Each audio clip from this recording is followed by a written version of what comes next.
ಕೋಣ ಎಂದಾಗ ಆಯಿತನಿಗೆ ಪರಮಾನಂದ. ಬರುವನೆಲ್ಲ ಮಂದಿರಕ್ಕೆ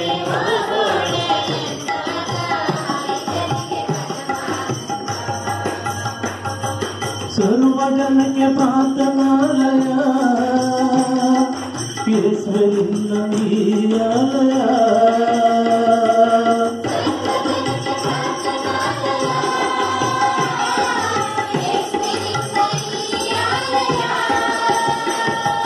ಸರ್ವ ಜನಕ್ಕೆ ಪ್ರಾರ್ಥನಾಲಯ ಈಶ್ವರಿನ ನೀರಾಲಯ.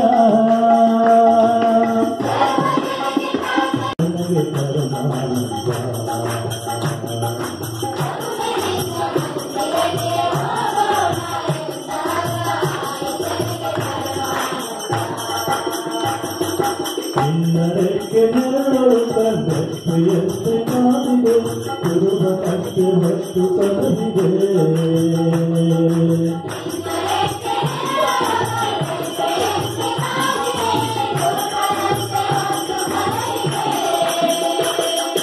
ಇನ್ನರಕ್ಕೆ ನೆರಳು ಕಂಡಷ್ಟು ಎಂತೆ ಕಾದಿದೆ ಕುರುಬನಕ್ಕೆ ಮತ್ತು ತರದಿದೆ.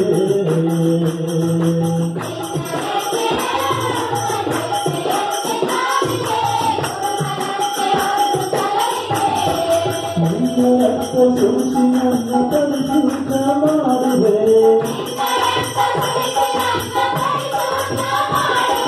ನಿನ್ನ ಕಣದ ಸರಿಯುವೆ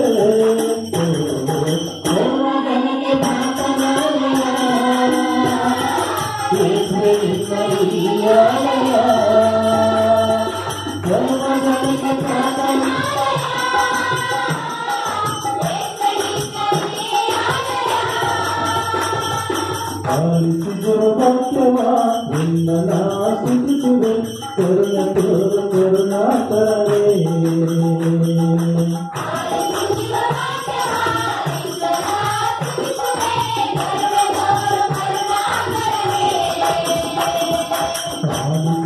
ವಾಕ್ಯವ ನಿನ್ನ ನಾಸಿಸುವೆ ಕರುಣ ತೋರು ಕರುಣಾಕರೇ.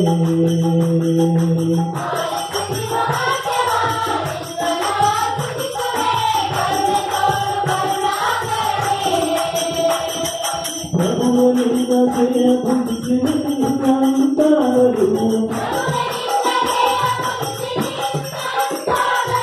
ಪ್ರಭುವನಿಂದ ಜಯ ಹೊಂದಿಸಿ ನಿಂತಾಗಲು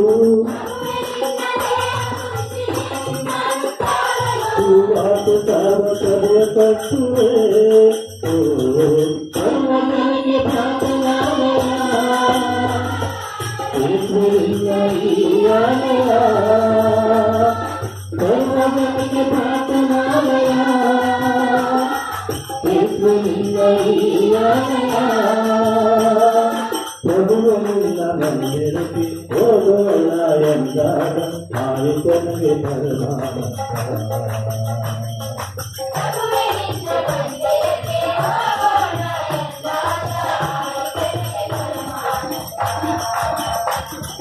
ನಿನ್ನರಕ್ಕೆ ನೆರಳು ಕಂಡಂತೆ ಕಾದಿದೆ ಕುರುಬನಕ್ಕೆ ಹೊತ್ತು ತರಲಿದೆ.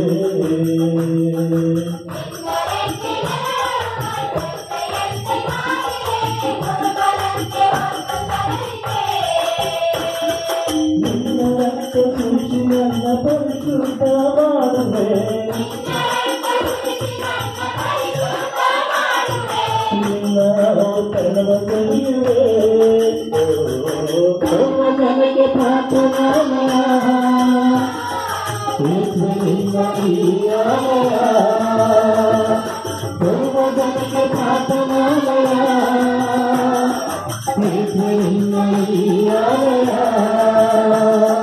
ಕಾಲುತ್ತಿದ್ದ ವಾಕ್ಯವ ನಿನ್ನ ನಾಸಿಸುವೆ ಕರುಣ ತೋರು ಕರುಣಾಕರನೇ.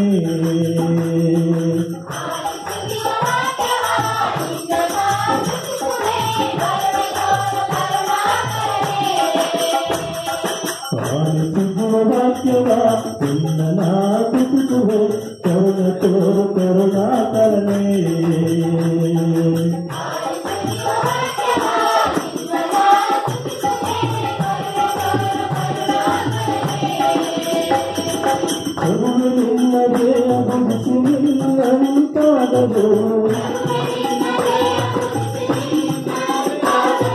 ಪ್ರಭುವಿಲ್ಲದೆ ಬುದ್ಧಿಯಿಲ್ಲಂತಾಗಲು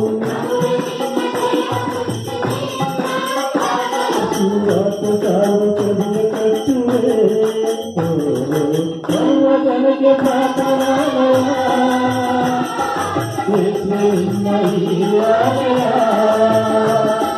ಸರ್ವಜನಿಗೆ ಪ್ರಾರ್ಥನಾಲಯ ಸರ್ವಜನಿಗೆ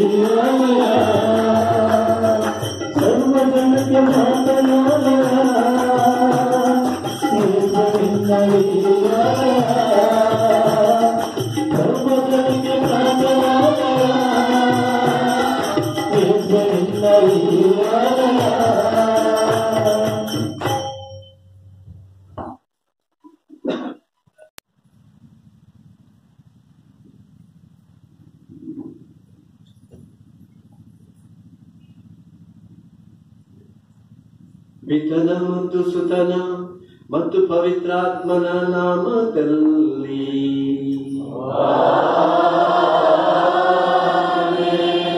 ಪ್ರಭು ನಿಮ್ಮೊಡನೆ ಇರಲಿ.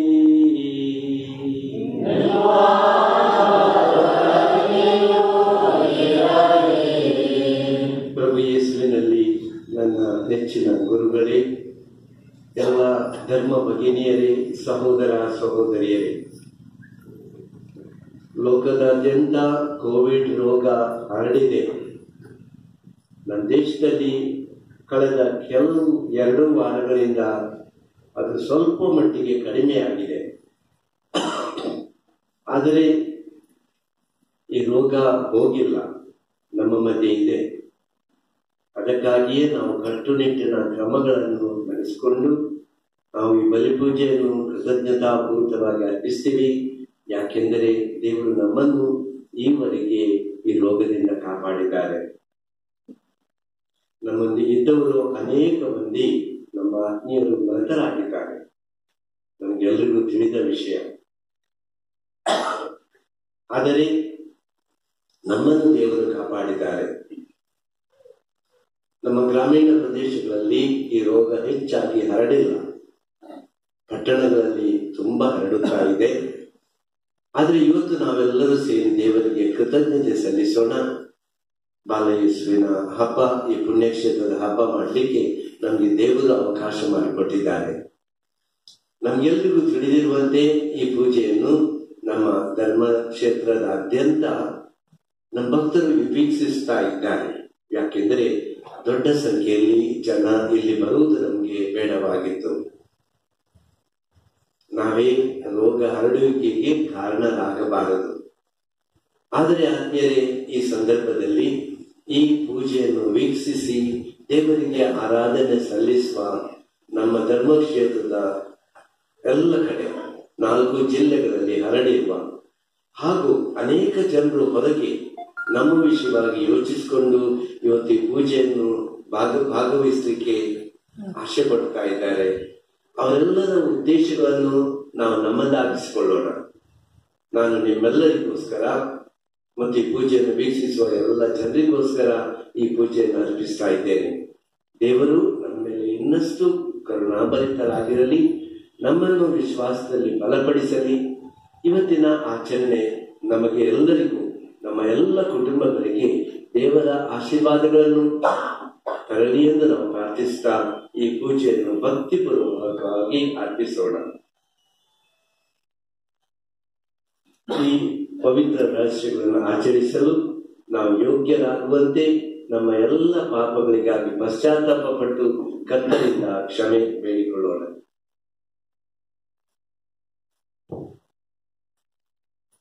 ಒಟ್ಟಾಗಿ ಪ್ರಾರ್ಥಿಸೋಣ. ಸರ್ವಶಕ್ತ ದೇವರಿಗೂ ಸಹೋದರ ಸಹೋದರಿಯರೇ ನಿಮಗೂ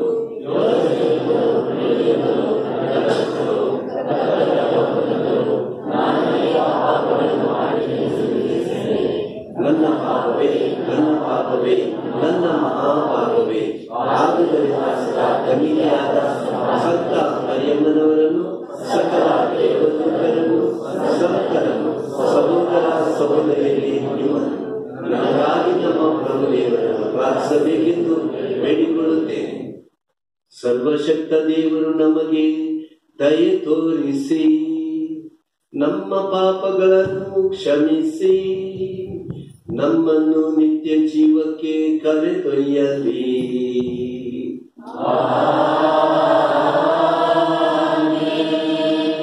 ಪ್ರಭು ದಯೆ ತೋರಿ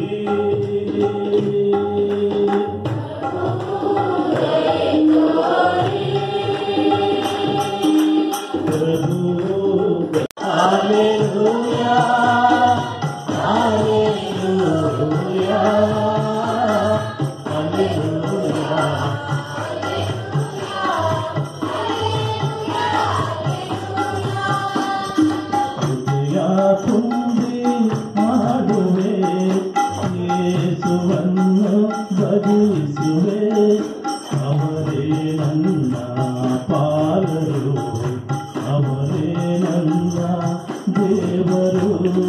ಹಲ್ಲೆಲೂಯಾ ಹಲ್ಲೆಲೂಯಾ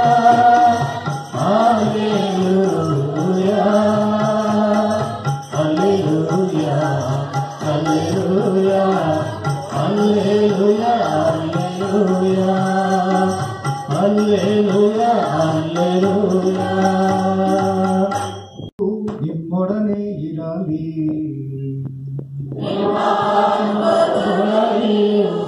ಇರಲಿ ಸಂತ ಲೂಕನು ಬರೆದ ಪವಿತ್ರ ಶುಭ ಸಂದೇಶದಿಂದ ವಾಚನ.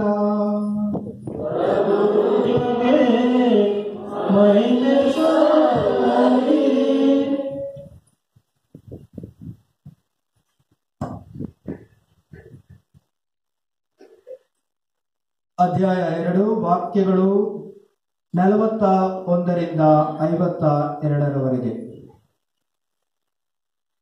ಯೇಸು ಸ್ವಾಮಿಯ ತಂದೆ ತಾಯಿಗಳು ಪ್ರತಿ ವರ್ಷವೂ ಪಾಸ್ಕ ಹಬ್ಬಕ್ಕೆ ಜೆರುಸಲೇಮಿಗೆ ಹೋಗುತ್ತಿದ್ದರು.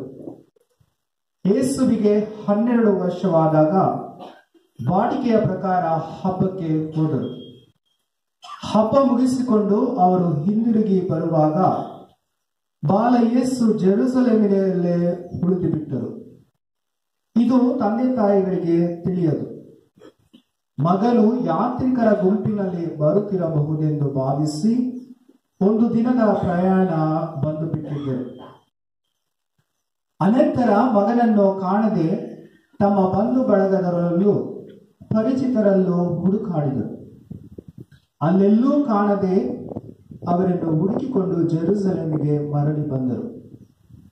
3 ದಿನಗಳ ಮೇಲೆ ಮಹಾದೇವಾಲಯದಲ್ಲಿ ಅವರನ್ನು ಕಂಡಾಗ ಅಲ್ಲಿ ಯೇಸು ಬೋಧಕರ ಮಧ್ಯೆ ಕುಳಿತುಕೊಂಡು ಅವರ ಉಪದೇಶವನ್ನು ಆಲಿಸುತ್ತಾ ಅವರಿಗೆ ಪ್ರಶ್ನೆ ಹಾಕುತ್ತಾ ಇದ್ದರು. ಬಾಲಕನ ಪ್ರಶ್ನೋತ್ತರಗಳನ್ನು ಕೇಳುತ್ತಿದ್ದ ಎಲ್ಲರೂ ಆತನ ಜ್ಞಾನವನ್ನು ಕಂಡು ಬೆರಗಾದರು. ತಂದೆ ತಾಯಿಗಳು ಮಗನನ್ನು ಅಲ್ಲಿ ಕಂಡು ವಿಸ್ಮಯಗೊಂಡರು. ಆಗ ತಾಯಿಯು, ಕಂದ, ನಮಗೇಕೆ ಹೀಗೆ ಮಾಡಿದೆ?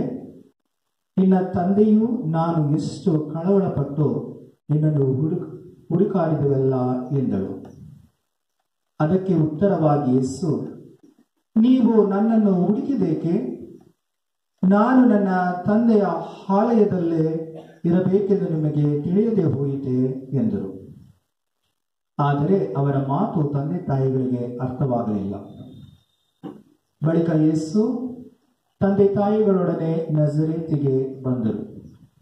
ಅಲ್ಲಿ ಅವರಿಗೆ ವಿಧೇಯರಾಗಿ ನಡೆದುಕೊಳ್ಳುತ್ತಿದ್ದರು. ಈ ವಿಷಯಗಳನ್ನೆಲ್ಲ ತಾಯಿ ಮರಿಯಳು ತನ್ನ ಮನಸ್ಸಿನಲ್ಲಿ ಸಂಗ್ರಹಿಸಿ ಇಟ್ಟುಕೊಂಡಳು.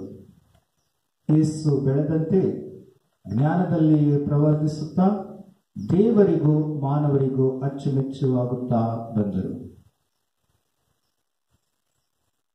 ಪ್ರಭುವಿನ ಶುಭ ಸಂದೇಶ.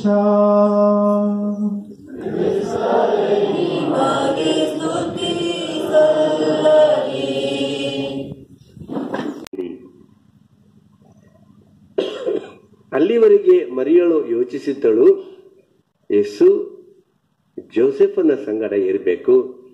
ಜೋಸೆಫ್ ಯೋಚಿಸಿದರು, ಮರಿಯಳ ಸಂಗಡ ಇರಬೇಕು. ಹೀಗೆ 1 ದಿನದ ಪ್ರಯಾಣ ಆದ ಬಳಿಕ ಅವರು ಒಂದೇ ಸಲ ಅವರಿಗೆ ಅರ್ಥ ಆಗ್ತದೆ ಯೇಸು ತಮ್ಮ ಜೊತೆ ಇಲ್ಲ ಅಂತ. ಅವರಿಗೆ ಒಂದು ದೊಡ್ಡ ಆಘಾತ ಉಂಟಾಗಿ ಯೇಸುವನ್ನು ಎಲ್ಲಿ ಹುಡುಕುವುದು? ಎಷ್ಟು ಜನಸಂದಣಿ, 1,00,000ಕ್ಕಿಂತಲೂ ಜಾಸ್ತಿ ಜನರು ಇದ್ದಿರ್ಬೋದು ಅಂತ ನಮಗೆ ಚರಿತ್ರೆಕಾರರು ಹೇಳುವುದಾದ್ರೆ, ಯೇಸುವಿಗೆ ನಾವು ಎಲ್ಲಿ ಹುಡುಕ್ಬೇಕು ಅಂತ ಅವರು ಯೋಚಿಸುತ್ತಾ ತಿರುಗಿ ಅವರು ಜೆರುಸಲೇಮಿಗೆ ಬರುತ್ತಾರೆ. ಬರುವಾಗ ಅವರಿಗೆ ದೊಡ್ಡ ಆಶ್ಚರ್ಯ ಏನೆಂದರೆ, ಯೇಸು ಅಲ್ಲಿ ಇಲ್ಲಿ ಸಂತೆ ಬೀದಿಗಳಲ್ಲಿ ಇಲ್ಲ, ಅವರು ದೇವಾಲಯದಲ್ಲೇ ಇದ್ದಾರೆ. ಅಲ್ಲಿ ಶಾಸ್ತ್ರಿ ಫರಿಸಾಯರು, ಅವರ ಪಂಡಿತರು ಅವರ ಜೊತೆ ಸೇರಿ ಯೇಸು ಅವರಿಗೆ ಪ್ರಶ್ನೆ ಹಾಕ್ತಾರೆ, ಅವರು ಅವರಿಗೆ ಉತ್ತರಿಸುತ್ತಾರೆ. ಯೇಸು ಕೆಲವು ಸಲ ಅವರಿಗೆ ಉತ್ತರ ಹಾಕ್ತಾರೆ, ಪ್ರಶ್ನೆ ಹಾಕ್ತಾರೆ, ಉತ್ತರ ಪಡೆಯುತ್ತಾರೆ. ಅಂದರೆ ಒಬ್ಬ ಸಾಮಾನ್ಯ ಬಾಲಕನ ಹಾಗೆ ಅವನು ಇದ್ದಿಲ್ಲ. ಸ್ವಲ್ಪ ಸಮಯ ಮರಿಯಳು ಮತ್ತು ಯೋಸೇಫರು ಯೇಸುವನ್ನು ನೋಡಿ ತಟಸ್ಥರಾಗಿ ನಿಂತಿರಬೇಕು. ಯಾಕೆಂದರೆ ತಮ್ಮ ಬಾಲಕ ಎಷ್ಟು ದೊಡ್ಡ ಪಂಡಿತರ ಜೊತೆ ಮಾತನಾಡ್ತಾನಲ್ಲ, ಅವನಿಗೆ ನಮ್ಮ ಗೊಡವೆನೇ ಇಲ್ಲ. ಸ್ವಲ್ಪ ಸಮಯದಲ್ಲಿ ಅವರು ಮುಂದೆ ಬಂದು, ತಮ್ಮ, ನೀನು ಯಾಕೆ ಹೀಗೆ ಮಾಡಿದೆ? ನಾನು ಮತ್ತು ನಿನ್ನ ತಂದೆ ನಿನ್ನನ್ನು ತುಂಬಾ ಹುಡುಕಾಡಿದೆವು, ನಿಮಗಾಗಿ ತುಂಬಾ ಕಷ್ಟಪಟ್ಟೆವು ಅಂತ ಹೇಳುವಾಗ, ಯೇಸು ಈ ಪವಿತ್ರ ಗ್ರಂಥದಲ್ಲಿ ಹೇಳುವ ಮೊದಲನೇ ಮಾತುಗಳನ್ನೇ ಹೇಳುತ್ತಾರೆ. ಅವರು ಹೇಳಿರುವ ಮೊದಲನೇ ಮಾತು, ನನಗೆ ಯಾಕೆ ಹುಡುಕಾಡಿದಿರಿ? ನಾನು ನನ್ನ ತಂದೆಯ ಮನೆಯಲ್ಲಿ ಇರಬೇಕೆಂದು ನಿಮಗೆ ತಿಳಿಯದೆ ಹೋಯಿತೆ? ನಾನು ನನ್ನ ತಂದೆಯ ಮನೆಯಲ್ಲಿ ಇರಬೇಕೆಂಬುದು ನಿಮಗೆ ತಿಳಿಯದೆ ಹೋಯಿತೆ? ಶುಭ ಸಂದೇಶದಲ್ಲಿ ಯೇಸುವಿನ ಮಾತುಗಳಲ್ಲಿ ನಾವು ನೋಡುವುದಾದ್ರೆ, ಇವು ಯೇಸು ಆಡಿದ ಮೊದಲನೇ ಮಾತುಗಳು. ಇನ್ನೆಷ್ಟೋ ಮಾತುಗಳನ್ನು ಅವರು ಆಡಿರ್ಬೇಕು, ಅದೆಲ್ಲ ಅವರ ತಾಯಿ ಮರಿಯಳಿಗೆ ಗೊತ್ತಿತ್ತು. ಆದ್ರೆ ಅವುಗಳನ್ನೆಲ್ಲ ಅವರು ತಮ್ಮ ಹೃದಯದಲ್ಲಿ ಅದುಮೆ ಇಟ್ಟಿದ್ದರು. ಆತ್ಮೀಯರೇ, ಇಲ್ಲಿಂದ ನಾವು ಎರಡನೇ ಭಾಗಕ್ಕೆ ನಾವು ಹೋಗೋಣ. ಯೇಸು ಅಲ್ಲಿ ಏನು ಕಂಡ್ರು? ಮರಿಯಳಿಗೆ ಮತ್ತು ಯೋಸೇಫರಿಗೆ ಅದು ಸಾಮಾನ್ಯ ಅನುಭವ ಆಗಿದ್ದಿರಬಹುದು. ಆದ್ರೆ ಯೇಸುವಿಗೆ ಒಂದು ವಯಸ್ಸಿಗೆ ಬಂದ ಆ ಒಬ್ಬ ಯುವಕನಿಗೆ ಅಂತ ಹೇಳ್ಬೋದು, ಅದು ಒಂದು ವಿಶಿಷ್ಟ ಅನುಭವ. ಯಾಕೆಂದರೆ ಅಲ್ಲಿ ನಮಗೆ ಚರಿತ್ರೆಕಾರರು ಹೇಳುವಂತೆ ಸಾವಿರಾರು ಕುರಿಗಳನ್ನು ಕೊಯ್ಯುತ್ತಿದ್ದರು. ಪಾಸ್ಕ ಹಬ್ಬಕ್ಕೆ ಯಜ್ಞ ಬಲಿಗಳನ್ನು ಅರ್ಪಿಸುತ್ತಿದ್ದರು. ಪಾಪ ಪರಿಹಾರಕ್ಕಾಗಿ ಮಾತ್ರ ಅಲ್ಲ, ಪಾಸ್ಕ ಹಬ್ಬದ ನೆನಪಿಗಾಗಿ. ಪಾಸ್ಕ ಹಬ್ಬ ಎಂದರೆ ಏನು? ಅವರಿಗೆ ಹಿಂದಿನ ಕಾಲದಲ್ಲಿ ಅವರು ಗುಲಾಮತನದಿಂದ ಈಜಿಪ್ಟ್ ನಾಡಿನಿಂದ ಬಿಡುಗಡೆ ಹೊಂದಿ ಬರುವ ಆ ರಾತ್ರಿ ಅವರು ಕುರಿಗಳನ್ನು ಕೊಯ್ತಿದ್ರು. ಪ್ರತಿಯೊಂದು ಕುಟುಂಬಕ್ಕೆ ತಕ್ಕದಾದ ಒಂದು ಕುರಿಯನ್ನು ಕೊಯ್ದು ಬೇಗನೆ ಊಟ ಮಾಡಿ ತಮ್ಮ ಗಂಟು ಮೂಟೆ ಕಟ್ಟಿಕೊಂಡು ಅದೇ ರಾತ್ರಿ ಅವರು ವಾಗ್ದಾನವಿದ್ದ ಭೂಮಿಗೆ ಪ್ರಯಾಣಿಸಿದ್ದರು. ಆ ರಾತ್ರಿಯ ನೆನಪು ಶಾಶ್ವತವಾಗಿರಿಸಲು ಪಾಸ್ಕ ಹಬ್ಬವನ್ನು ಅವರು ಪ್ರತಿ ವರ್ಷ ಆಚರಿಸುತ್ತಿದ್ದರು. ಮತ್ತು ಆ ಮೊದಲು ಮಾಡಿದ ಹಾಗೆ ಅಲ್ಲ, ಆದ್ರೆ ಅವರು ದೇವಾಲಯದಲ್ಲಿ ಇದ್ದು ದೇವರಿಗೆ ಆ ಪಾಸ್ಕ ಕುರಿಮರಿಯನ್ನು ಅರ್ಪಿಸುತ್ತಿದ್ದರು. ಆತ್ಮೀಯರೇ, ಈ ರೀತಿಯಾಗಿ ಅರ್ಪಿಸುವಾಗ ಯೇಸುವಿಗೆ ಏನು ಅನ್ನಿಸಿರ್ಬೇಕು ಅಂತ ನಾವು ಯೋಚಿಸಬೇಕು.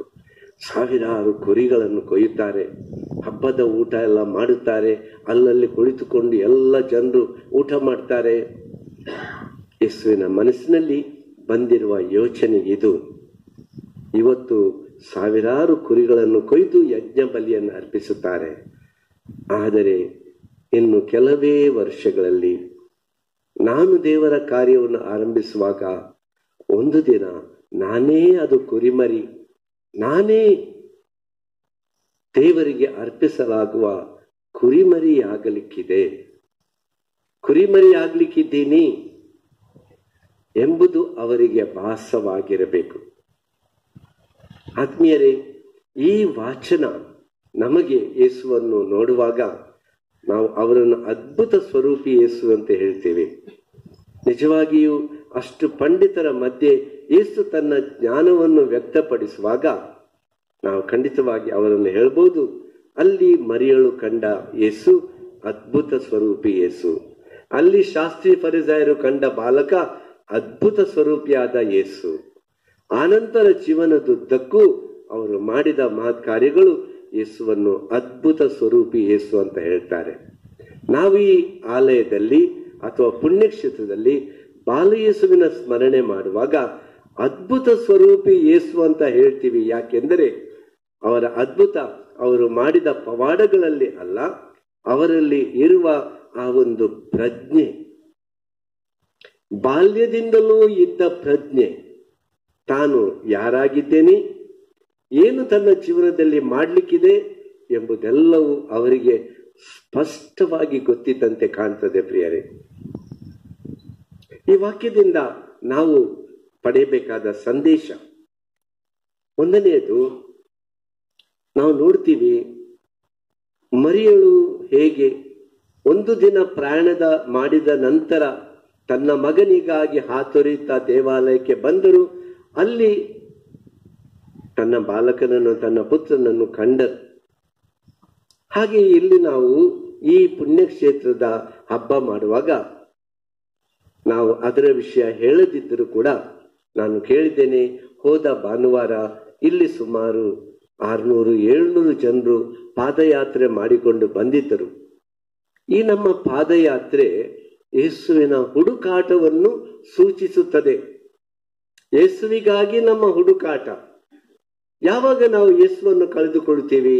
ಮರಿಯಳು ಆ ಹಬ್ಬದ ವೇಳೆ ತನ್ನ ಪುತ್ರನನ್ನು ಕಳೆದುಕೊಂಡಳು, ಪಡೆದಳು. ಅವರ ನಡುವೆ ಆ ಪ್ರೀತಿ ಇನ್ನಷ್ಟು ಹೆಚ್ಚಾಯಿತು, ಯಾವತ್ತೂ ಕಡಿಮೆಯಾಗಿದ್ದಿಲ್ಲ. ಆದರೆ ನಾವು ಈ ಪುಣ್ಯಕ್ಷೇತ್ರಕ್ಕೆ ಬರುವಾಗ ಯೇಸುವನ್ನು ಕಳೆದುಕೊಂಡವರಾಗಿ ಬರುತ್ತೇವೆ, ಯೇಸುವನ್ನು ಹುಡುಕಿಕೊಂಡು ಬರುತ್ತೇವೆ, ನಮ್ಮ ಪಾಪಗಳಿಗಾಗಿ ಪಶ್ಚಾತ್ತಾಪ ಪಟ್ಟು ಬರುತ್ತೇವೆ. ಇದನ್ನು ನಾವು ಗ್ರಹಿಸಿಕೊಳ್ಬೇಕು ಆತ್ಮೀಯರೇ. ಇದಕ್ಕಾಗಿ ಪಾದಯಾತ್ರೆ. ನಾವು ಕಷ್ಟಪಟ್ಟು ನಾವು ಕಳೆದುಕೊಂಡ ಯೇಸುವನ್ನು ನಾವು ಪಡ್ಕೊಳ್ಬೇಕು ಎಂಬುದಕ್ಕಾಗಿ ನಾವು ಇಲ್ಲಿ ಹಾತೊರೆಯುತ್ತಾ ಬರುತ್ತೇವೆ, ಕಷ್ಟ ತೆಗೆದುಕೊಂಡು ಬರುತ್ತೇವೆ. ಮತ್ತು ಯೇಸು ಸಿಕ್ಕಿದಾಗ ನಮಗೆ ತುಂಬಾ ಸಂತೋಷವಾಗ್ತದೆ. ಇದು ನಮಗೆ ಇನ್ನೂ ಒಂದು ಹೆಜ್ಜೆ ಮುಂದೆ ಹೋಗಲಿಕ್ಕೆ ಈ ಚಿಂತನೆಯಲ್ಲಿ ನಮಗೆ ಆಹ್ವಾನಿಸುತ್ತದೆ. ಅದೇನೆಂದರೆ ಆತ್ಮೀಯರೇ,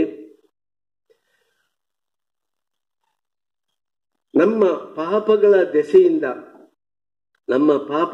ದೆಸೆಯಿಂದ the consequence of sin is the absence of god ಅಂತ ಹೇಳ್ತೀವಿ. ಯಾವತ್ತೂ ಮನುಷ್ಯನು ಪಾಪ ಮಾಡಿದಾಗ ಅವನ ಆತ್ಮದಲ್ಲಿ ದೇವರು ಇರುವುದಿಲ್ಲ.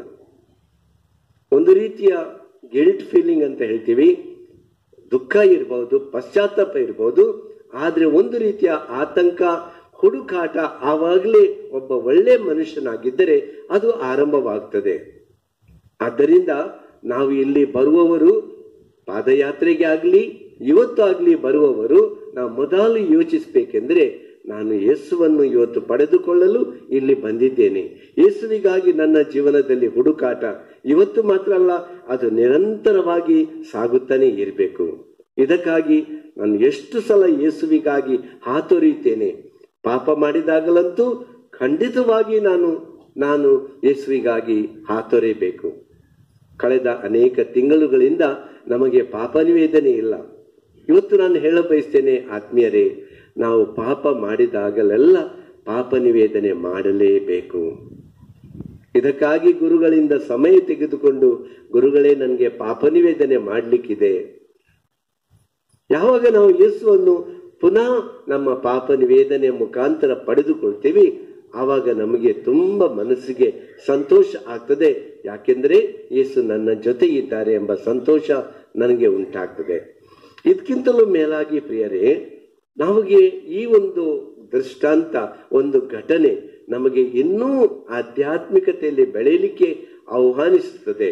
ಪಾಪದಿಂದ ಬಿಡುಗಡೆ ಪಡಬೇಕು, ಯೇಸುವನ್ನು ನಾವು ಪಡೆಯಬೇಕು ಎಂಬುದಕ್ಕಾಗಿ ಮಾತ್ರ ಅಲ್ಲ, ನಮ್ಮ ಆಧ್ಯಾತ್ಮಿಕತೆಯಲ್ಲಿ ನಾವು ಬೆಳೆಯಬೇಕು ಅಂತ ಸಂತ ಪೌಲರು ಎಫೆಸಿಯದವರಿಗೆ ಬರೆದ ಪತ್ರದಲ್ಲಿ ಅವರು ಈ ರೀತಿಯಾಗಿ ತನ್ನ ಜನರಿಗೆ ಬೋಧಿಸ್ತಾರೆ. ಹೌದು, ಜ್ಞಾನವನ್ನು ಮೀರಿದ ಆ ಪ್ರೀತಿಯನ್ನು ಅರಿತುಕೊಳ್ಳಲು ಆಸಕ್ತರಾಗಬೇಕು. ದೇವರ ಪರಿಪೂರ್ಣತೆಯಿಂದ ತುಂಬಿದವರು ನೀವಾಗಬೇಕು.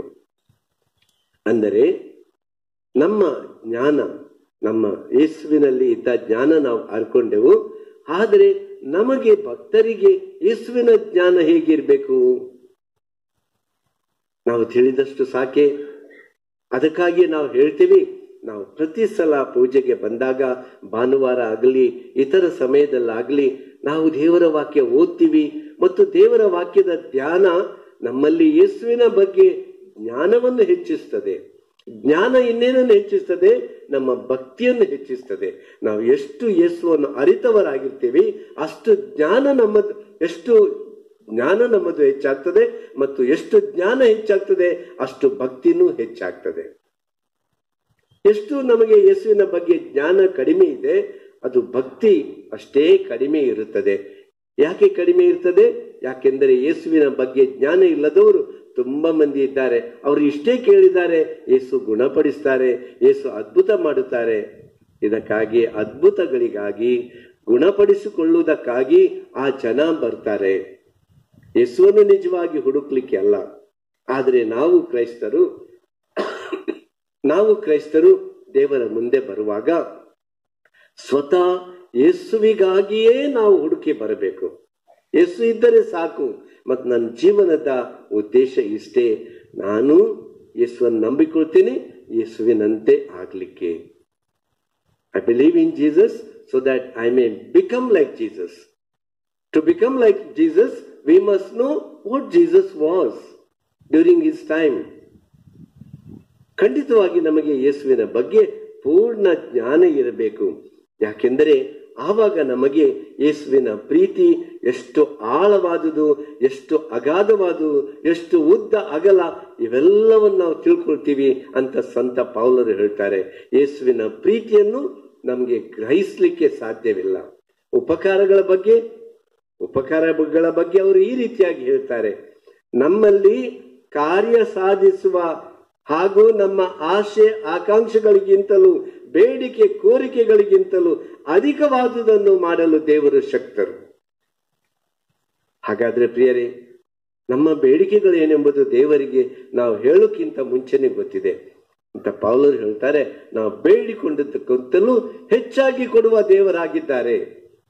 ಇದು ದೇವರ ಜ್ಞಾನ, ದೇವರ ಮೇಲೆ ನಮಗಿರುವ ವಿಶ್ವಾಸ, ಇದು ಪ್ರೀತಿ. ಆದ್ದರಿಂದ ಇವತ್ತು ನಮಗೆ ಈ ಹುಡುಕಾಟ ಯೇಸುವನ್ನು ಪಡೆಯಲಿಕ್ಕೆ ಮತ್ತು ಆ ಯೇಸುವಿನ ಜ್ಞಾನವನ್ನು ನಮ್ಮ ಹೃದಯದಲ್ಲಿ, ನಮ್ಮ ಮನಸ್ಸಿನೊಳಗೆ ಇನ್ನೂ ಹೆಚ್ಚಾಗಿಸಲಿಕ್ಕೆ ನಮ್ಮನ್ನು ಆಹ್ವಾನಿಸ್ತದೆ. ಕೊನೆಯದಾಗಿ ಆತ್ಮೀಯರೇ, ಇಲ್ಲಿ ನಾವು ಹಳೆಯ ಒಡಂಬಡಿಕೆಯಿಂದ ಹನ್ನಳ ಬಗ್ಗೆ ಒಂದು ವಾಕ್ಯ ಕೇಳಿಕೊಂಡೆವು. ಹನ್ನಳು ಒಬ್ಬ ಸಾಮಾನ್ಯ ಸ್ತ್ರೀ. ಅವಳಿಗೆ ಮಕ್ಕಳಿದ್ದಿಲ್ಲ. ಅವರ ಸಹೇಲಿ ಅಥವಾ ಇನ್ನೊಬ್ಬಳು ಹೆಣ್ಮಗಳು, ಇಬ್ಬರು ಪತ್ನಿಯರು ಎಲ್ಕಾನನಿಗೆ ಯಾವಾಗಲೂ ಇವಳನ್ನು ಹಂಗಿಸ್ತಿದ್ದಳು, ನಿನ್ಗೆ ಮಕ್ಕಳೇ ಆಗಿಲ್ಲ, ನೀನು, ಅದೊಂದು ಮರ್ಯಾದೆ ಆಗಿರಲಿಲ್ಲ ಅವರ ಸಮಾಜದಲ್ಲಿ. ಇವತ್ತು ಕೂಡ ಅಷ್ಟೇ. ಹೀಗೆ ಹಿಂಸಿಸುತ್ತಿರುವ ಅಥವಾ ಕೆಲವೊಂದ್ಸಲ ಬಹಳವಾಗಿ ನೊಂದುಕೊಂಡ ಹನ್ನ, ಅವರತ್ರ ಗಂಡ ಹೆಂಡತಿಯವರ ನಡುವೆ ಇರುವ ಪ್ರೀತಿ ಎಷ್ಟು. ಎಲ್ಕಾನ ಹೇಳ್ತಾನೆ, ನೀನ್ ಯಾಕೆ ದುಃಖ ಪಡುತ್ತಿ? ನಾನು ನಿನ್ನ ಪತಿ, ನಿನ್ನ ಗಂಡ 10 ಮಕ್ಕಳಿಗಿಂತಲೂ, ಗಂಡು ಮಕ್ಕಳಿಗಿಂತಲೂ ಹೆಚ್ಚು ಪ್ರಿಯನಲ್ಲವೇ ಅಂತ ಹೇಳಿ ಆ ಪತಿ ಪತ್ನಿಗೆ ಸಮಾಧಾನ ಪಡಿಸ್ತಾರೆ. ಮತ್ತು ಹನ್ನಳು ಬಂದು ಪ್ರಾರ್ಥನೆ ಮಾಡ್ತಾರೆ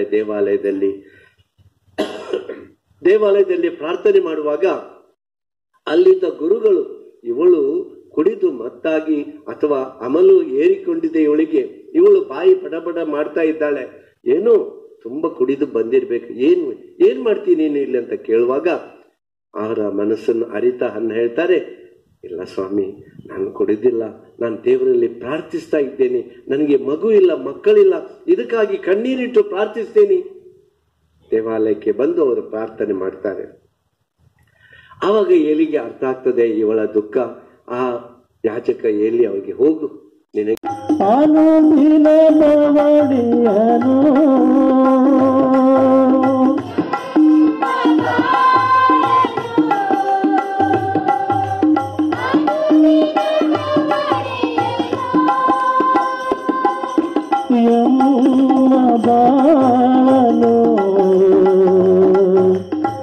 ಅನುದಿನ ಮಮನೆಯನು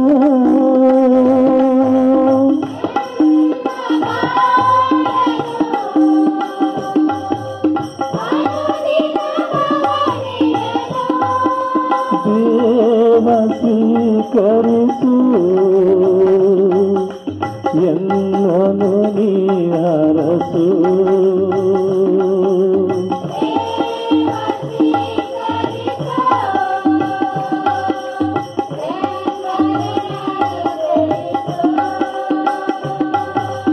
ಎನ್ನಲಿ ಅರಸು ನಿನಗೆ ಆರ್ಪಿತೆ ನಿನಗೆ ಗೋದಿರತಿಯ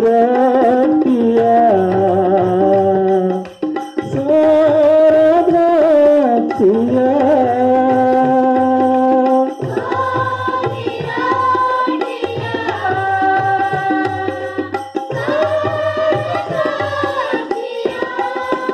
ದೇವ ಸ್ವೀಕರಿಸು ಎನ್ನನು ಅನುಗ್ರಹಿಸು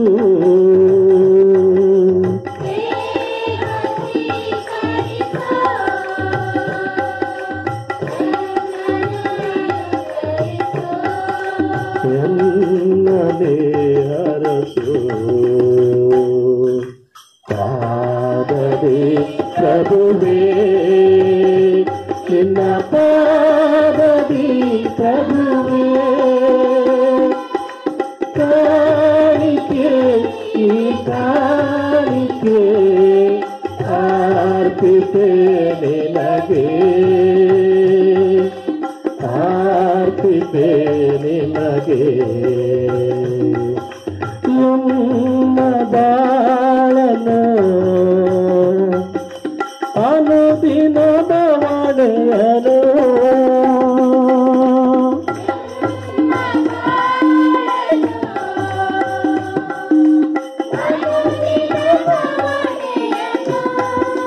ದೇವ ಸ್ವೀಕರಿಸು ಎನ್ನನು ಅನುಗ್ರಹಿಸು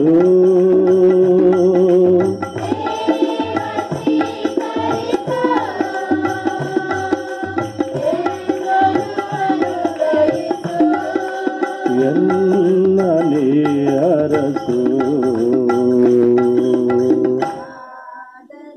ಸಹೋದರ ಸಹೋದರಿಯರೇ, ನನ್ನ ಮತ್ತು ನಿಮ್ಮ ಬಲಿಯು ಸರ್ವಶಕ್ತ ಪಿತನಾದ ದೇವರಿಗೆ ಅಂಗೀಕೃತವಾಗುವಂತೆ ಪ್ರಾರ್ಥಿಸಿರಿ.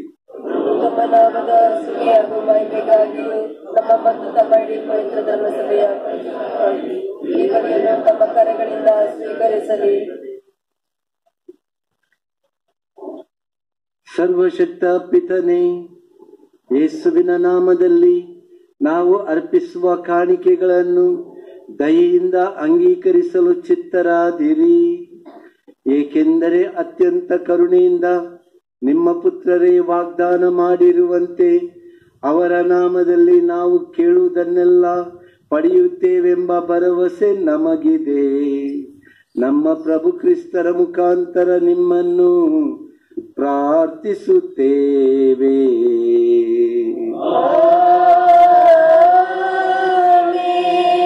ಪ್ರಭು ನಿಮ್ಮೊಡನೆ ಇರಲಿ.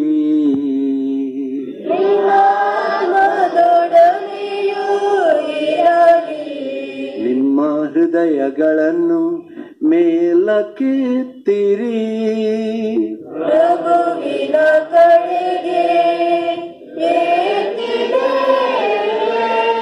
ನಮ್ಮ ಪ್ರಭು ದೇವರಿಗೆ ಕೃತಜ್ಞತೆಯನ್ನು ಸಲ್ಲಿಸೋಣ.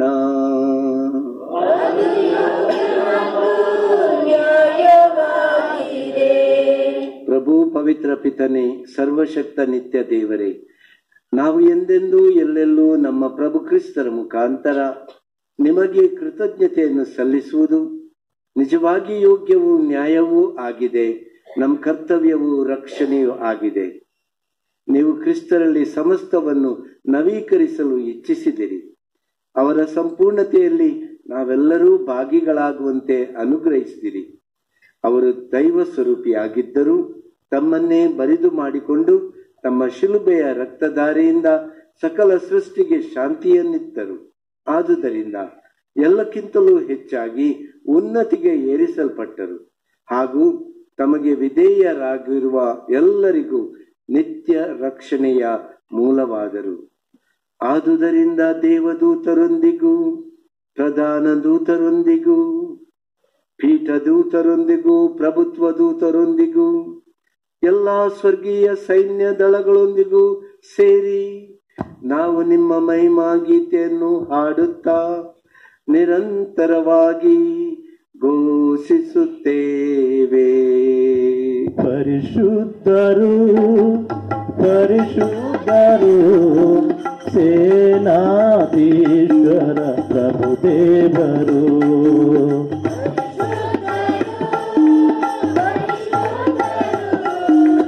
ಸೇನಾಧೀಶ್ವರ ಪ್ರಭುದೇವರು.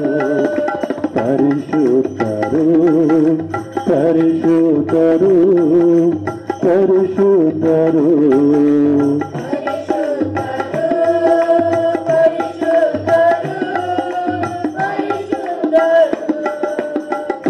ತರಗಳು ನಿಮ್ಮ ಮಹಿಮೆಯಿಂದ ತುಂಬಿದೆ. ಮೌನತದಲ್ಲಿ ಹೋಸನ.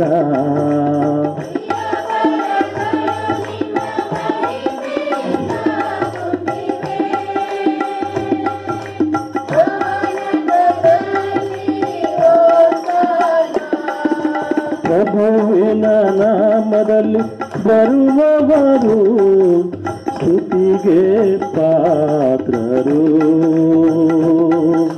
ಮಹೋನ್ನತದಲ್ಲಿ ಹೋಸನ.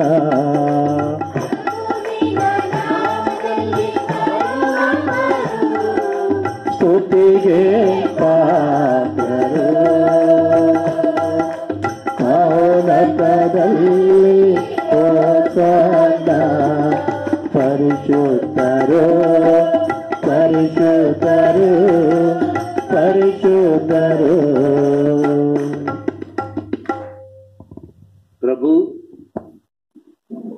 ನೀವು ನಿಜವಾಗಿಯೂ ಪರಿಶುದ್ಧರು. ನೀವು ಸೃಷ್ಟಿಸಿದ ಸಮಸ್ತವು ನಿಮ್ಮನ್ನು ಸ್ತುತಿಸುವುದು ಯುಕ್ತವಾಗಿದೆ. ಏಕೆಂದರೆ ನಿಮ್ಮ ಪುತ್ರ ನಮ್ಮ ಪ್ರಭು ಯೇಸು ಕ್ರಿಸ್ತರ ಮುಖಾಂತರ ನೀವು ಪವಿತ್ರಾತ್ಮರ ಕ್ರಿಯಾಶಕ್ತಿಯಿಂದ ಸಕಲವನ್ನು ಸಜೀವಗೊಳಿಸಿ ಪಾವನಗೊಳಿಸುತ್ತೀರಿ. ಸೂರ್ಯೋದಯದಿಂದ ಅಸ್ತಮಾನದವರೆಗೆ ನಿಮ್ಮ ನಾಮಕ್ಕೆ ನಿರ್ಮಲ ಬಲಿಯನ್ನು ಅರ್ಪಿಸುವಂತೆ ನಿಮ್ಮ ಪ್ರಜೆಯನ್ನು ಸತತವೂ ನಿಮ್ಮೊಂದಿಗೆ ಒಟ್ಟುಗೂಡಿಸುತ್ತೀರಿ. ಆದುದರಿಂದ ಪ್ರಭು, ಪ್ರತಿಷ್ಠಾಪಿಸಲು ನಿಮ್ಮಲ್ಲಿಗೆ ತಂದಿರುವ ಈ ಕೊಡುಗೆಗಳನ್ನು ಅದೇ ಪವಿತ್ರಾತ್ಮರ ಮುಖಾಂತರ ದಯೆಯಿಂದ ಪಾವನಗೊಳಿಸಿರಿ. ಇವು ನಮ್ಮ ಪ್ರಭುವು ನಿಮ್ಮ ಪುತ್ರರೂ ಆದ ಯೇಸು ಕ್ರಿಸ್ತರ ಶರೀರ ಮತ್ತು ರಕ್ತವಾಗುವಂತೆ ಅವರ ಕಟ್ಟಳೆಯಂತೆ ಈ ರಹಸ್ಯವನ್ನು ಆಚರಿಸುತ್ತಿರುವ ನಾವು ನಿಮ್ಮನ್ನು ದೈನ್ಯದಿಂದ ಯಾಚಿಸುತ್ತೇವೆ. ಅವರನ್ನು ಪರಾಧೀನ ಮಾಡಲಾದ ರಾತ್ರಿ ಅವರು ತಾವೇ ರೊಟ್ಟಿಯನ್ನು ತೆಗೆದುಕೊಂಡು ನಿಮಗೆ ಕೃತಜ್ಞತೆಯನ್ನು ಸಲ್ಲಿಸಿ ಆ ರೊಟ್ಟಿಯನ್ನು ಆಶೀರ್ವದಿಸಿ ಮುರಿದು ತಮ್ಮ ಶಿಷ್ಯರಿಗೆ ಕೊಡುತ್ತಾ ಹೀಗೆಂದರು, ತೆಗೆದುಕೊಳ್ಳಿ, ಇದನ್ನು ನೀವೆಲ್ಲರೂ ಭುಜಿಸಿರಿ, ಏಕೆಂದರೆ ಇದು ನಿಮಗಾಗಿ ಒಪ್ಪಿಸಲಾಗುವ ನನ್ನ ಶರೀರ.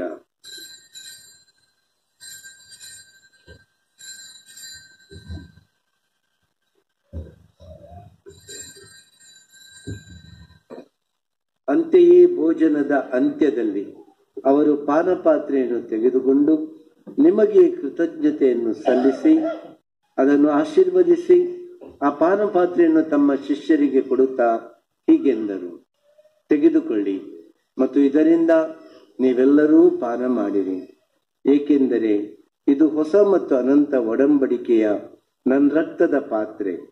ಈ ರಕ್ತವು ನಿಮ್ಮ ಮತ್ತು ಅನೇಕರ ಪಾಪಗಳ ಪರಿಹಾರಕ್ಕಾಗಿ ಸುರಿಸಲಾಗುವುದು. ಇದನ್ನು ನನ್ನ ಸ್ಮರಣೆಗಾಗಿ ಮಾಡಿರಿ.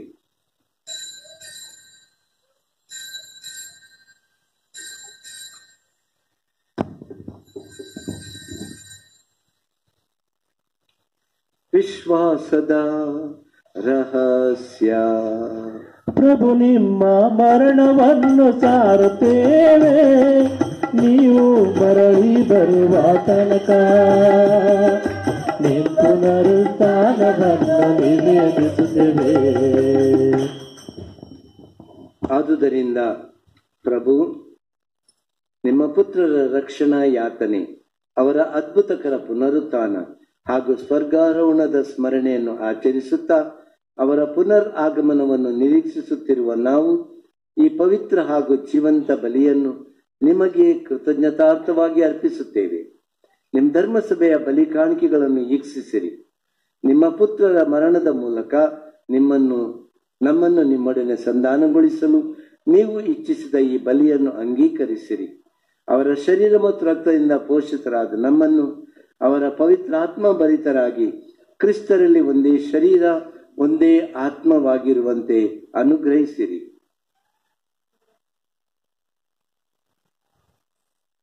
ಅವರೇ ನಮ್ಮನ್ನು ನಿಮಗೆ ನಿತ್ಯ ಕಾಣಿಕೆಯನ್ನಾಗಿ ಮಾಡಲಿ. ನಿಮ್ಮಿಂದ ಆಯ್ಕೆಯಾದವರೊಂದಿಗೂ ಎಲ್ಲರಿಗಿಂತ ಮಿಗಿಲಾಗಿ ಅತಿ ಪೂಜ್ಯ ದೇವಮಾತೆ ಕನ್ಯಾ ಮರಿಯಮ್ಮನವರೊಂದಿಗೂ ಆಕೆಯ ಪತಿ ಸಂತ ಜೋಸೆಫರೊಂದಿಗೂ ಪುನೀತ ಪ್ರೇಷಿತರೊಂದಿಗೂ ಮಹಿಮಾಭರಿತ ರಕ್ತ ಸಾಕ್ಷಿಗಳೊಂದಿಗೂ ಸಕಲ ಸಂತರೊಂದಿಗೂ ನಿಮ್ಮ ನಿತ್ಯ ಆನಂದಕ್ಕೆ ಬಾಧ್ಯಸ್ಥರಾಗುವಂತೆ ಮಾಡಲಿ. ನಿಮ್ಮ ಸನ್ನಿಧಿಯಲ್ಲಿ ಇವರು ಮಾಡುವ ನಿರಂತರ ಬಿನ್ನಹದಿಂದ ನಿಮ್ಮ ಎಂದೂ ತಪ್ಪದ ನೆರವಿನಲ್ಲಿ ನಾವು ಭರವಸೆ ಇಟ್ಟಿದ್ದೇವೆ. ಪ್ರಭು, ನಮ್ಮನ್ನು ನಿಮ್ಮೊಡನೆ ಸಂಧಾನಗೊಳಿಸುವ ಈ ಬಲಿಯು ಇಡೀ ಲೋಕದ ಶಾಂತಿ ಹಾಗೂ ರಕ್ಷಣೆಗೆ ನೆರವಾಗಲೆಂದು ಪ್ರಾರ್ಥಿಸುತ್ತೇವೆ. ನಿಮ್ಮ ಸೇವಕರಾದ ನಮ್ಮ ವಿಶ್ವಗುರು ಫ್ರಾನ್ಸಿಸ್ ಅವರೊಂದಿಗೂ, ನಮ್ಮ ಧರ್ಮಾಧ್ಯಕ್ಷ ರಾಬರ್ಟ್ ಅವರೊಂದಿಗೂ, ಧರ್ಮಾಧ್ಯಕ್ಷ ವರ್ಗದೊಂದಿಗೂ, ಸಕಲ ಯಾಜಕರೊಂದಿಗೂ, ನೀವು ನಿಮಗಾಗಿ ಗಳಿಸಿಕೊಂಡ ಸರ್ವ ಜನರೊಂದಿಗೂ, ಭೂಲೋಕದಲ್ಲಿ ಯಾತ್ರೆಯಲ್ಲಿರುವ ನಿಮ್ಮ ಧರ್ಮಸಭೆಯನ್ನು ಪ್ರೀತಿ ಮತ್ತು ವಿಶ್ವಾಸದಲ್ಲಿ ಸ್ಥಿರಗೊಳಿಸಿರಿ. ದಯಾಮಯ ತಂದೆಯೇ, ನಿಮ್ಮ ಸಮ್ಮುಖಕ್ಕೆ ನೀವು ಕರೆದಿರುವ ಈ ನಿಮ್ಮ ಕುಟುಂಬದ ಪ್ರಾರ್ಥನೆಗಳನ್ನು ಪ್ರಸನ್ನತೆಯಿಂದ ಆಲಿಸಿರಿ. ಭೂಲೋಕದಾದ್ಯಂತ ಹರಡಿರುವ ನಿಮ್ಮ ಮಕ್ಕಳನ್ನೆಲ್ಲ ಕರುಣೆಯಿಂದ ನಿಮ್ಮೊಡನೆ ಒಂದುಗೂಡಿಸಿರಿ.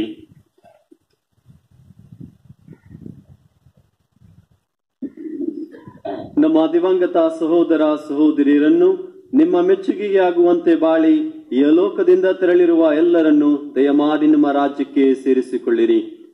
ಅಲ್ಲಿ ನಮ್ಮ ಪ್ರಭು ಕ್ರಿಸ್ತರ ಮುಖಾಂತರ ನಿಮ್ಮ ಮಹಿಮೆಯ ಪರಿಪೂರ್ಣತೆಯನ್ನು ನಿತ್ಯಕ್ಕೂ ಆನಂದಿಸುವ ಭರವಸೆಯನ್ನು ನಾವು ಹೊಂದಿದ್ದೇವೆ.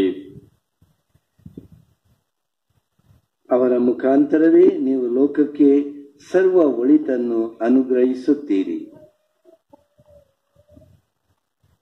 ಇವರ ಮುಖಾಂತರವು ಇವರೊಂದಿಗೂ ಇವರಲ್ಲಿಯೂ ಸರ್ವಶಕ್ತ ತಂದೆಯಾದ ದೇವರೇ, ಪವಿತ್ರಾತ್ಮರ ಐಕ್ಯದಲ್ಲಿ ಸರ್ವ ಗೌರವವು ಮಹಿಮೆಯು ಯುಗ ಯುಗಾಂತರಕ್ಕೂ ನಿಮಗೆ ಸಲ್ಲಲಿ.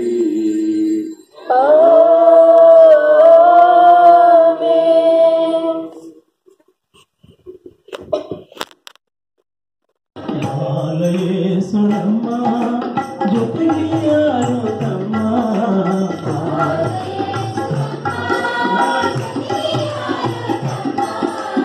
ಯಾವುದು ಭಯವಿಲ್ಲ ನಮಗೆ, ಯಾವುದು ಕೇಳಿಲ್ಲ.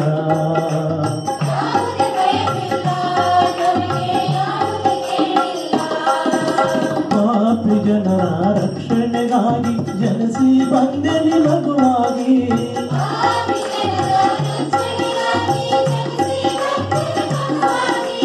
ಪಾಪಿ ಜನರ ರಕ್ಷಣೆಗಾಗಿ ಜನಿಸಿ ಬಂದೆನಿ ಮಗುವಾಗಿ.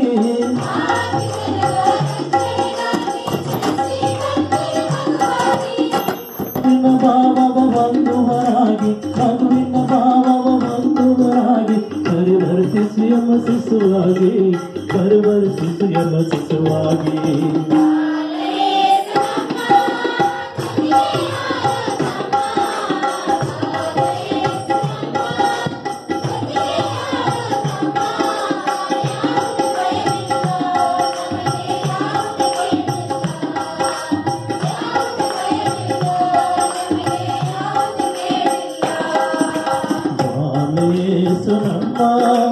ಜೊತೆಗೆ ಯಾರು ನಮ್ಮ ಬಾಲ ಯೇಸು ನಮ್ಮ ಜೊತೆಗೆ ಯಾರು ನಮ್ಮ ಯಾವುದೇ ಭಯವಿಲ್ಲ ನಮಗೆ ಯಾವುದೇ ಕೇಳಿಲ್ಲ ಯಾವುದೇ ಭಯವಿಲ್ಲ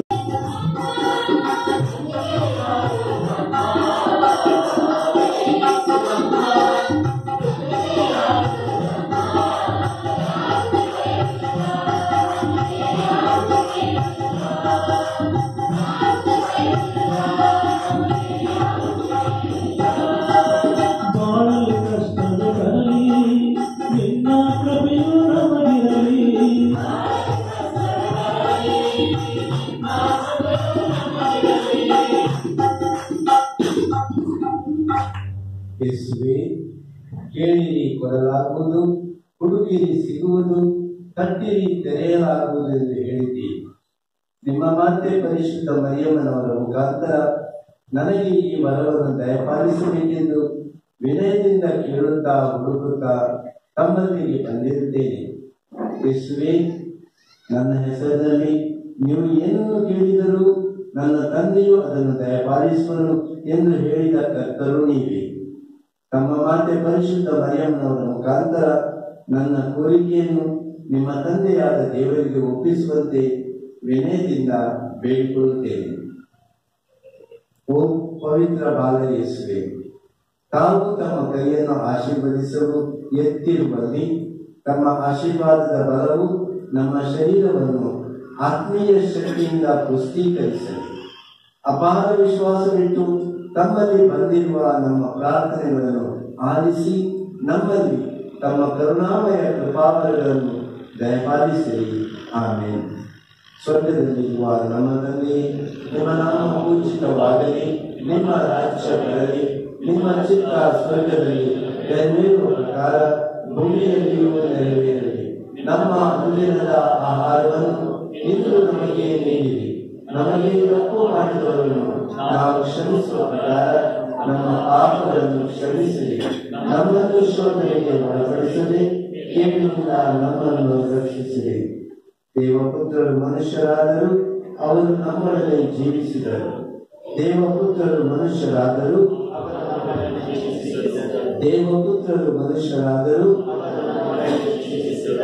ನಮೋ ಮರಿಯ ವರಪ್ರಸಾದ ಪೂರ್ಣಿ, ಪ್ರಭು ನಿಮ್ಮೊಡನೆ ಇದ್ದಾರೆ.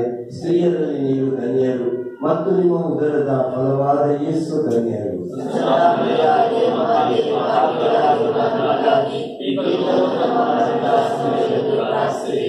ದೇವಪುತ್ರರು ಮನುಷ್ಯರಾದರೂ ಅವರು ನಮ್ಮೊಡನೆ ಜೀವಿಸಿದರು. ದೇವಪುತ್ರರು ಮನುಷ್ಯರಾದರೂ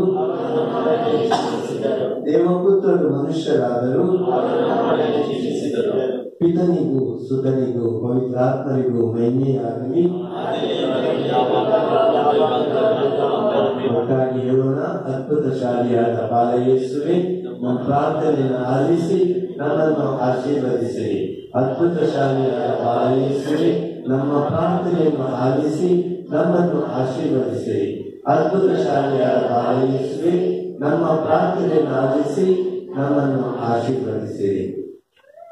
ಓ ಅದ್ಭುತಶಾಲಿಯಾದ ಬಾಲ ಯೇಸುವೆ, ನಾವು ನಿಮ್ಮ ಮುಂದೆ ಸಾಷ್ಟಾಂಗವಾಗಿ ನಿಮ್ಮ ಸಹಾಯವನ್ನು ಯಾಚಿಸುತ್ತೇವೆ.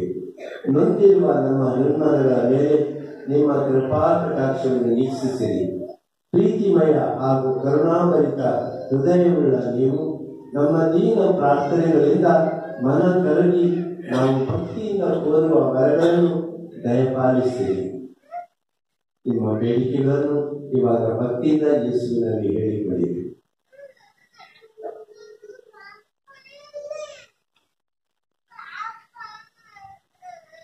ನಮಗೆ ಉಂಟಾಗಿರುವ ಅಧೈರ್ಯವನ್ನು ತೊಲಗಿಸಿರಿ. ನಮಗೆ ಬಂದೊದಗಿರುವ ಕಷ್ಟ ಕಾರ್ಯಗಳನ್ನು ಆಲಿಸಿ ಉಪಕಾರವನ್ನು ಉಪಶಮನವನ್ನು ನೀಡಿರಿ. ನಿಮ್ಮ ಸಹಾಯವನ್ನು ಪಡೆದು ಧನ್ಯರಾದ ನಾವು ಪಿತನೊಂದಿಗೂ ಪವಿತ್ರಾತ್ಮರೊಂದಿಗೂ ಸದಾಕಾಲಕ್ಕೂ ನಿಮಗೆ ಸ್ತುತಿಸುವೆವು. ಆಮೇಲೆ ಕೃತಜ್ಞತೆ ಪ್ರಾರ್ಥನೆ.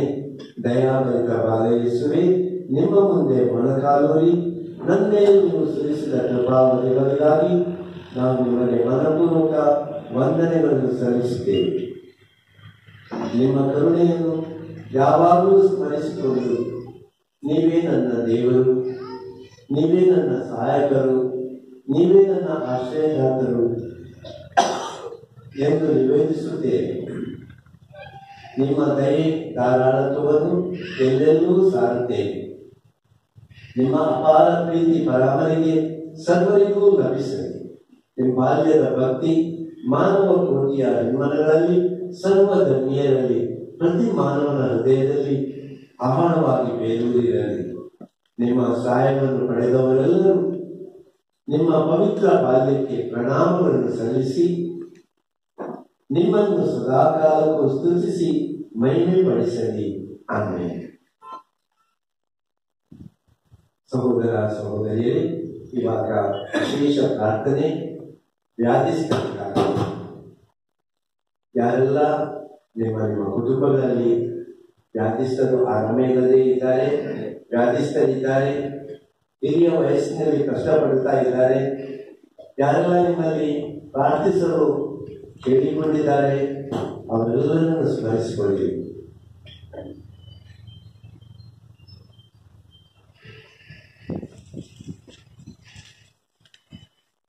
ಪ್ರಭು ನಿಮ್ಮೊಡನೆ ಇರಲಿ.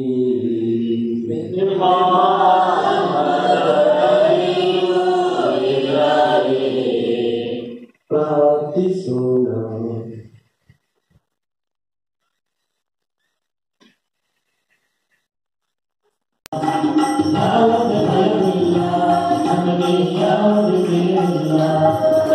ಬಾಳಲ್ಲಿ ಕಷ್ಟವೇ ಬರಲಿ, ನಿನ್ನ ಕೃಪೆಯು ನಮಗಿರಲಿ.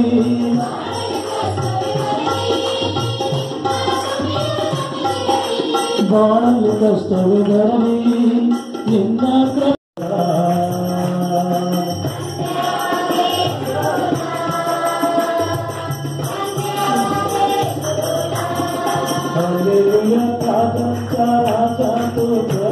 प्रभु धन्यवादेश्वरा, हालेलुया